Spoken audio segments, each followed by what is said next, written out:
vais prendre l'exemple de l'Argentine. Je vais prendre l'exemple de l'Argentine parce que la Coupe du Monde, Messi ou pas Messi, Di Maria ou pas Di Maria, si tu n'as pas Dibu Martinez dans les cages, l'Argentine ne gagne pas la Coupe du Monde. Des parades incroyables, des arrêts par-ci, par-là, les pénaltys. Un gardien, c'est trop important dans les matchs comme ça, à élimination directe. Bon, en Coupe du Monde, je dirais que encore plus parce que c'est sur un match. Donc, tu n'as pas le droit à l'erreur. Mais c'est un exemple donné comme ça. Dibu Martinez, il est trop important pour l'Argentine. Là, un gardien comme ça, là, c'est Chesney en l'occurrence. C'est sûr que si tu avais Peña ou Ter Stegen, je ne veux pas m'avancer, mais je suis presque sûr que le Barça prend minimum un but. Je ne sais pas lequel. Je ne sais pas quelle parade, mais là, Chesney a été incroyable. D'ailleurs, ils ont donné le trophée de MVP à Pedri. La vérité, c'est que moi, je l'aurais donné à Chesney. Je sais que Pedri a été incroyable. Je sais qu'il a fait des efforts, qu'il est fatigué, qu'il a tout donné. Mais le match de Chesney, normalement, on doit les récompenser, quoi. Il a fait quoi? 7, 8 parades, 2 ou 3 décisives. Et en plus, il m'a même rassuré sur les sorties aériennes. Moi, ça me manque un gardien comme ça. Parce que Ter Stegen, il est bon, d'accord? Les arrêts, les parades, des fois. Oh, comme ça. Les parades de Ter Stegen. Les parades de Ter Stegen.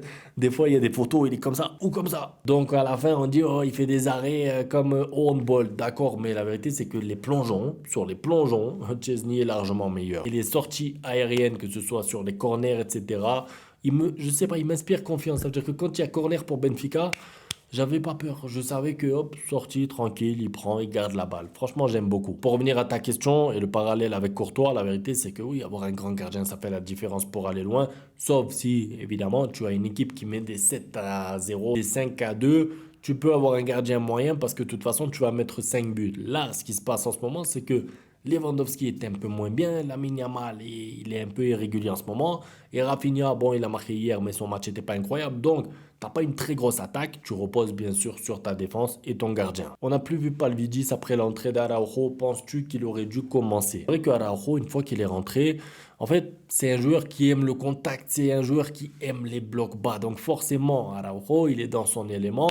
Il va au duel, il va au contact et il va gagner ses duels. Par contre, si tu le mets dans une autre configuration où il faut presser haut, par exemple, si le Barça a été mené au score, il était un petit peu plus préoccupé justement par le placement de Araujo. Là, la vérité, c'est qu'il a été très bon. Et en tout cas, pour ma part, il s'est racheté du match raté de l'année dernière contre le PSG. Justement parce que moi, j'attendais un grand match de sa part dans un contexte similaire, c'est-à-dire huitième de Ligue des Champions, quart ou quoi. Pas un match de Liga où tu mènes 3-0, il fait deux tags, les gens disent, waouh, incroyable, Araujo. Moi, j'attendais de lui une grosse performance dans un match comme ça. À enjeu, il a été fort et décisif. Mais il ne sait plus quoi faire avec le latéral.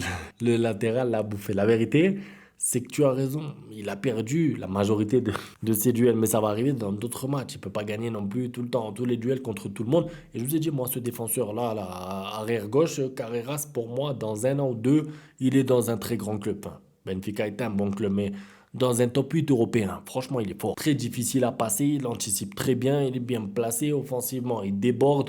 Très fort. La Ligue des Champions se gagne avec ces genres de matchs, je suis d'accord. Je suis d'accord, en fait, comme j'ai dit tout à l'heure, à part si tu as le Barça de la MSN qui va écraser tout le monde sur son chemin, tu auras toujours des matchs compliqués, tu auras toujours des matchs qui vont se jouer sur des petits détails et faire en sorte que les détails soient en ta faveur, un peu comme le Real. Le Real Madrid, ils ont battu l'Atlético Madrid. Bon, eux, ils étaient à domicile, mais la vérité, c'est que quand il y a 1-1, l'Atlético est meilleur que le Real. On est d'accord ou pas? C'est ensuite quand il y a le 2-1 qu'allez, ça y est, il reste supérieur jusqu'à la fin du match. Donc, faire en sorte que les détails aillent dans ton sens, c'est ça qui fait que tu peux devenir ensuite une équipe qui peut jouer le titre en Ligue des Champions et pas s'arrêter en huitième ou en quart parce que justement les détails sont allés comme par hasard dans le sens de l'adversaire. Salut le Guito, mais quel mental, vraiment. Je vois cette équipe qui progresse dans plein de domaines parce que on parle de Pedri qui est en forme, on parle de Rafinha qui marque, de Lamine Yamal qui dribble. Ok, mais la vérité c'est qu'il y a aussi une gestion collective de la part de Flick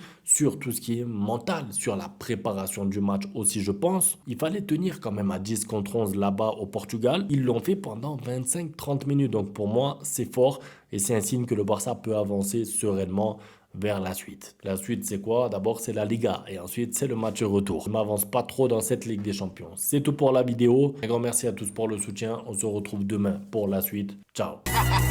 Bang, bang, bang, bang, goodbye. Ustedes pueden aceptar mi negocio o aceptar las consecuencias. Plata o plomo.